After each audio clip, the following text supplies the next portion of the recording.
저는 33이고 내년에 학교 들어가는 딸을 두고 있는 평범한 아이 엄마입니다. 저희 남편에게는 여동생이 하나 있는데 우연의 일치로 신우의 딸 역시 저희 애랑 동갑이에요. 신우가 저보다 한 살이 많아서 그런지 신혼 초부터 자꾸 언니 대접받으려 하고 벌핏하면 신경 거슬리게 하더니 이번에 제대로 선을 넘어버렸습니다. 저는 지금 강남구에서 살고 있어요. 돈이 많고 부자라서 강남에 사는 것이 아니라 저희 부모님 때부터 이 동네에서 살았고 제가 운영하는 사업장 역시도 강남에 있기 때문에 결혼한 이후에도 자연스럽게 이 동네에서 계속 살고 있습니다. 남들은 아이 교육 때문에 강남으로 많이 이사 온다고 하지만 저는 아직 애가 어려서 그런 건 잘 모르겠고 아직은 그 흔한 영어학원, 영어 유치원조차 보내지 않고 있어요. 아이는 내년에 집 근처 일반 초등학교에 입학시킬 예정입니다. 반면에 저희 신우는 자기 남편이 직업 군인이라 지방을 돌며 살고 있어요. 어디라고 지역은 이야기 안 하겠는데 전방이고 인구도 얼마 없는 시골이나 마찬가지입니다. 제가 서울 부심을 부리는 건 아니지만 태어나서 처음 들어보는 지역이었어요. 신우는 작년까지만 해도 자기 사는 동네가 얼마나 살기 좋고 주변 자연환경이 좋다며 자랑을 하더라고요. 그러면서 동시에 우리 애가 콘크리트 시멘트에 둘러싸여서 불쌍하다 하더라고요. 어릴 때는 자연을 벗삼아서 들판도 뛰어다니고 그렇게 살아야 아토피도 안 생기고 건강하다는데 저는 우리 딸 아픈 곳 없이 건강하게 키웠다고 생각합니다. 하지만 아무리 제가 뭐라고 이야기해도 들은 척 안 하고 자기 할 말만 하더라고요. 내가 생각해봤는데 그 집에 채린이가 너무 불쌍한 거 있지? 아무래도 서울에서 살면 맨날 학원만 뺑뺑 돌아다니고 어릴 때 제대로 놀지도 못하고 클 거 아니야? 전혀 아니에요. 얼마 전까지 저희는 학원 하나도 안 보내다가 자기가 피아노 배우고 싶다 해서 딱 그거 하나 다니고 있어요. 어차피 유치원 끝나면 바로 친정엄마 집에서 놀기만 하는걸요. 에이, 거기서 제대로 놀기나 하겠어? 흙도 없고 나무도 없고 물놀이도 마음껏 못하잖아. 아파트촌에서 노는 게 애한테 좋을 리가 없지. 요즘은 집 앞에 공원 잘 되어 있고 아파트 놀이터도 정말 좋아요. 그리고 주말에는 한 번씩 호텔 수영장 데리고 가니까 괜찮아요. 아 참, 저번 봤을 때 윤지가 놀이공원 가고 싶다 하던데 언제 한번 윤지랑 같이 서울 올라오세요. 윤지 데리고 놀이공원도 한번 가고 오빠랑 다 같이 맛있는 것도 먹게요. 아니야, 됐어. 나는 서울만 가면 머리가 아프더라고. 특히 강남은 더해. 시끄럽고 차도 많이 다니고 운전하기도 힘들어서 싫어. 그냥 자기가 채린이 데리고 한번 내려와. 우리 동네 완전 조용하고 애들 뛰어놀기 딱이야. 네, 알겠어요. 다음에 남편 쉬는 날에 맞춰서 같이 내려갈게요. 그때 봬요. 이런 식으로 한마디도 지지 않더라고요. 저는 시골에서 아이를 키우는 것도 나름대로의 장점이 있다고 생각하고 서울에서 아이를 키우는 것도 분명히 단점이 있다고 생각하고 있어요. 제가 직접 시골 생활을 오래 경험해본 것은 아니지만 자연에서 뛰어놀면서 자유롭게 크는 아이들을 보면 가끔은 저런 것도 나쁘지 않겠다 싶었습니다. 하지만 우리 부부의 삶의 터전이 지금 여기에 있고 굳이 저희가 시골로 내려가서 살 이유가 하나도 없기 때문에 신은혜와 저희들의 사는 방식의 차이일 뿐이라고 생각했었죠. 남편도 처음부터 자기 동생 성격이 어렸을 때부터 이상하니까 말 길게 섞지 말라고 제게 경고한 적이 있었어요. 선천적으로 셈이 많고 다른 사람에게 지기 싫어하는 그 성격 때문에 주변에 사람도 별로 없고 친구도 거의 없는 거나 마찬가지라고 하더라고요. 그동안 신우가 무턱대고 도시 생활보다 자기가 더 행복하게 산다고 말할 때마다 살짝 속이 상했지만 별말 없이 넘어갔는데 최근 들어서 너무 말도 안 되는 이야기를 하는 겁니다. 내가 가만히 생각해봤는데 아무래도 채린이는 시골에서 좀 살아봐야 해. 어떤 다큐멘터리를 봤는데 도시에서 태어나 자란 애들은 면역력도 부족하고 감수성도 없다 하더라고. 아니에요. 지난 겨울에도 감기 한 번 걸린 적 없이 건강하게 잘 놀았는걸요. 걱정해 주시는 건 고마운데 저희도 나름대로 신경 써서 키우고 있어요. 조금 있으면 아이들 방학이잖아. 채린이를 우리 집에서 몇 달 지내게 하는 건 어떨까? 네, 저희 딸을 거기로 보내라고요? 글쎄요, 그럴 필요까진 없을 것 같은데. 왜? 채린이도 시골에서 한 번쯤 살아보는 것도 괜찮다니까? 어차피 이제 내년에 학교 들어가면 이럴 기회도 없어. 여기 겨울 되면 눈이 얼마나 많이 오는 줄 알아? 이번 겨울 석 달 정도 여기에서 지내면서 마음껏 뛰어놀고 봄에 다시 올라가면 좋지 않겠어? 이런 추억도 서울 강남바닥에서는 평생 돈 주고도 못 산다니까? 글쎄요, 채린이가 그런 걸 좋아할지 모르겠는데. 나중에 남편이랑 상의를 한번 해보고 말씀드릴게요. 상의는 무슨 상의야? 우리 오빠는 내가 저번부터 이야기했더니 애들은 원래 시골에서 커야 한다고 말했었어. 우리 남매가 원래 시골 출신이잖아. 걱정하지 말고 내려보내. 내가 잘 봐줄 테니까. 아무리 그래도 석 달씩 내려보내는 건 좀. 너무 애를 품속에서 키우는 것도 잘못이야. 나랑 우리 오빠는 어릴 때 방학만 되면 할머니 집에 가 있었다니까. 애들도 부모 품을 떠나봐야 부모의 소중함을 알지. 우리 채린이도 걱정이긴 한데. 형님이 두 아이들을 방학 내내 봐주시면 힘드시지 않을까요? 방학 때는 한 명도 돌보기 힘들잖아요. 2명? 그게 무슨 소리야? 채린이랑 윤지 2명이요. 아, 내가 중요한 말을 깜빡했구나? 뭔가 오해하고 있는 것 같은데? 채린이가 우리 집에 와서 살고 윤지가 그 집에 가서 지낸다는 소리였어. 방학 때 학원 좀 보내려고 하는데 알다시피 여긴 학원이 없잖아. 초등학교 들어가기 전에 선행학습으로 영어랑 수학 정도는 기본이라더라. 아무래도 이런 시골보다는 서울 강남의 학원은 더 잘 되어 있겠지. 네, 윤지를 저희 집에서 데리고 있으라고요? 그래서 대신 채린이를 내려보내라고 하신 거예요? 응, 2명을 한 번에 봐주는 건 아무래도 힘들잖아. 그 집에서 우리 윤지 봐주고 대신 내가 채린이 봐준다는 소리였어. 아니요, 그럴 생각 없어요. 저희 채린이도 피아노 학원도 다녀야 하고 나름 여기서 할 일이 많아서요. 그래? 그럼 어쩔 수 없지. 나는 나름대로 배려해주려고 한 건데. 그럼 우리 윤지만 올려보낼게. 학원은 내가 미리 봐뒀거든. 학원비는 보내줄 테니까 방학 때 석 달만 맡아줘. 석 달이요? 아니요, 그건 좀 곤란할 것 같아요. 윤지 올라오면 지낼 방도 없거든요. 애들인데 방이야 아무데나 쓰면 돼. 채린이 방에 같이 자게 하면 될 거 아니야? 아니요, 전 그럴 생각 없어요. 학원 보내고 싶으시면 다른 방법을 찾으셔야 할 것 같아요.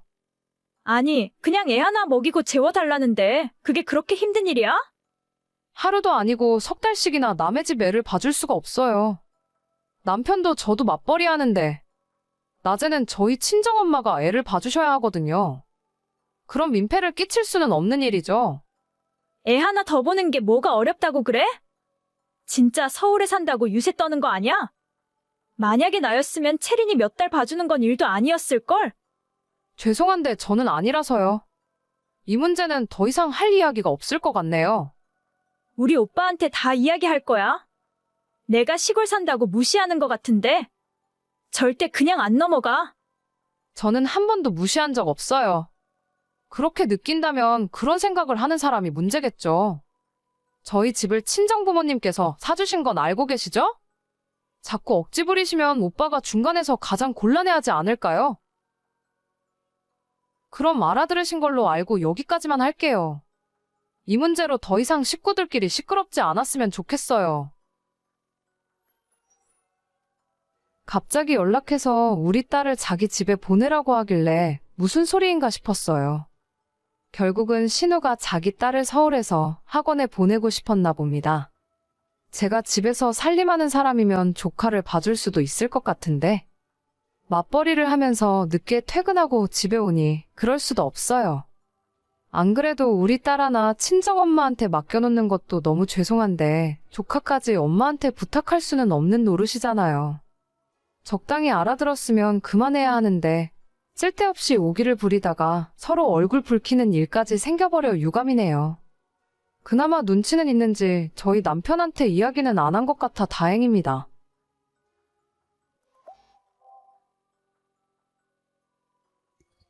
은정아, 김치 새로 담궈놨어. 내일 와서 김치 좀 가져가. 저번에 준 것도 아직 많은데 무슨 김치를 또 담궜어. 그냥 엄마 가게에서나 팔아. 힘들게 왜 자꾸 만들고 그래.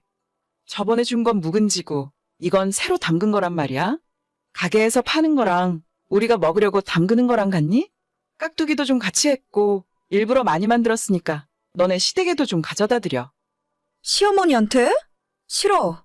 뭘 잘해주는 게 있다고 엄마 김치까지 가져다 주는데 그냥 우리 집 김치냉장고에 두고 나 혼자 먹을 거야.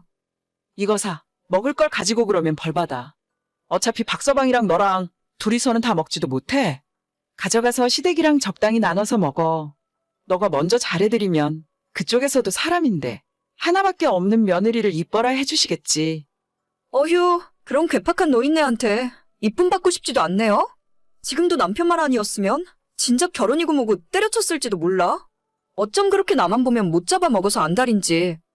은정아, 그런 소리 함부로 하는 거 아니야. 그래도 결혼했으면 가족이나 마찬가지인데 너가 먼저 잘해드려야지. 잘해봤자 아무 소용도 없어. 아무튼 김치는 내일 가지러 갈게. 엄마 가게로 가면 돼? 아니면 집으로 가지러 갈까? 우리 집 김치냉장고에 넣어놓을 테니까 가져가면 돼. 김치는 2통이고 깍두기도 하나 가져가. 알겠어. 엄마도 쉬엄쉬엄이래. 저희 친정엄마는 시장에서 20년 동안 반찬 가게를 하고 계십니다. 손맛 좋기로 유명하시고 저도 지금까지 엄마가 직접 담궈준 김치보다 맛있는 김치를 못 먹어봤을 정도로 정말 맛있어요. 가게에서 파는 반찬들도 맛있어서 장사가 잘 되는 편이고 오랜 시간 단골들이 진짜 많습니다. 저 시집간 뒤에도 정기적으로 반찬 가져가라 하시고 특히나 김치는 수시로 만들어서 주세요. 결혼한 지 2년이 지난 지금까지 저희 집은 물론이고 종종 시댁에도 가져다 주라며 넉넉하게 만들어서 주셨습니다. 하지만 이렇게까지 친정엄마가 신경을 쓰는데도 시어머니는 신혼 초부터 저랑 잘 안 맞았어요. 성격도 너무 안 맞고 평소 시모가 생각 없이 툭툭 던지는 말도 은근히 사람 짜증나게 하고 신경 거슬리기 때문에 얼굴 보고 대화하는 것 자체가 싫더라고요. 시간이 지나면 좀 나아질까 생각했지만 2년이 지난 지금까지도 시모는 너무 불편하고 어렵습니다. 요리도 완전 못하셔서 저희 엄마 반찬이나 김치 한번 가져다 주면 아버님이 너무 좋아하시는데 시모는 공짜로 받아 먹으면서 답내는 고사하고 잘 먹었다 고맙다라는 이야기 한번 한 적 없었어요. 어머님, 이번에 저희 친정엄마가 김치 새로 담그셨대요. 새김치 좀 가져다 드릴까요? 그래, 한번 맛이나 보게 좀 가져와 봐라. 그런데 저번에 물김치는 너무 짜더라고. 물 좀 넣고 겨우 다 먹긴 했는데 이번 김치도 혹시 짜니? 글쎄요. 물김치가 짜게 느껴지셨으면 김치도 짤 수도 있는데 그냥 드리지 말고 저희끼리 먹을까요? 어머님 입맛에 맞는 걸로 새로 사드시는 게 낫겠죠? 아니다. 일단 가져와 봐. 사돈이 만들어준 성의가 있는데 짜건 싱겁건 그냥 주는 대로 먹어야지.